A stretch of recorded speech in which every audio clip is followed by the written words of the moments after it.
What am I hearing, Brian, about more bickering now on the air amongst the announce team? And I don't listen. I've tuned the announcers out in AEW. But are they bickering? Is this a work? Is this a shit? Is it a swerve, bro? Well, I'm not sure. A lot of the listeners have sent this in. So let's play this. This apparently was during the commercial break on Dynamite in the middle of the Jon Moxley versus Rocky Romero match. Well, so this is not footage on the general air, is what you're saying. This was during the commercial break. They were feeding a satellite, or this is a special I don't know commercial-free service. What's going on here? I don't recall if this was used in picture-in-picture, the actual footage, and the audio, I guess, would be available to people who subscribe to wherever you see the unedited version without commercials of Dynamite. Oh, good Lord. We used to, back in the old days, we had time to rest for a couple minutes in between these fucking segments. But a lot of the listeners have sent this in. I have made it known, and I think other people need to speak up. The commentating on Dynamite is something really holding the show back, and Taz is not the problem. The problem is you have a lead commentator who doesn't work and is not a skilled communicator, and you need that, especially when the booking's a mess. You need someone to try to be Bill Watts and explain this shit. And then you have Shivani, who, when he's not just telling you how great everything is just telling you what Tony Khan's telling him in his headset. So with that said, let's go to this audio. The AEW commentating team of Excalibur, Tony Schiavone, and Taz. Things are wound on Moxley, sending him hard into the barricade, the ring steps. And now the stomp. Moxley returned to the ring. What you got, Tony? See, smart veteran right there.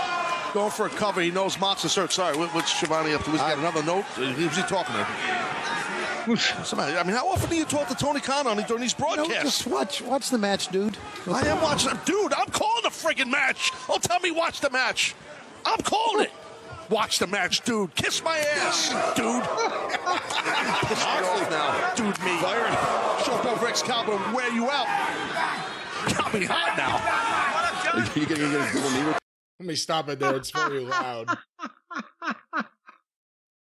Oh, I got to think that was probably about 55% meant in a jovial fashion. And the other 45% was natural reaction, and it kind of joined together. It could have gone either way.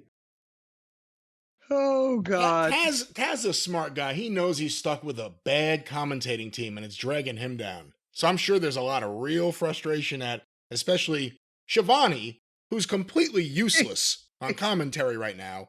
So, I don't know. I mean, the question the listeners have been sending it in, how real was it? How real was it not? But the way Taz spat dude back at him. Yes. For a guy from Long Island, that speaks volumes. Oh, God damn it, dude, me. No, that's it. Like I said, there was quite a bit of genuineness there, as well as, I mean, he wasn't going to stand up and say, I'll pull you across the table, you Bucky Beaver motherfucker. He wasn't at that point, because if he'd been, he'd have pulled him over the fucking table. But it was... He obviously, as Dennis Condrey would say, struck a nerve with Taz. Can you imagine being disrespected by old Shivani sitting there with his earring, getting told what to say by Tony Khan? Can you imagine just sitting there and having to put up with that? No way.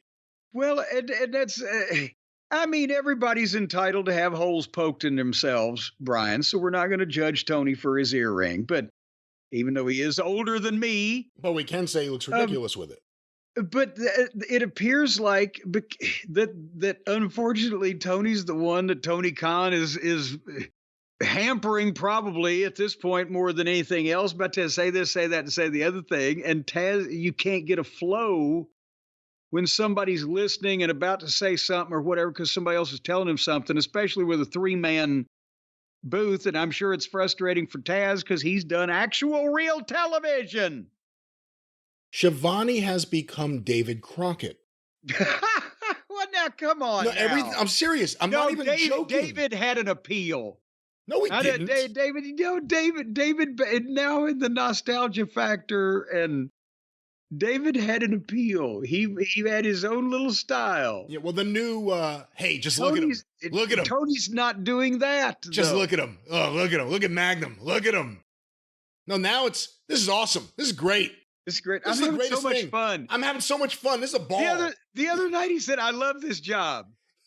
I swear he did. I love this. This is a great job. Telling you want to fix Dynamite, start with the announcers. And like I said before, Taz is not the problem. Hey, dude. Dude. Don't dude me from Kentucky. What do you know about dude? Hey, we got dude ranches down here. All right.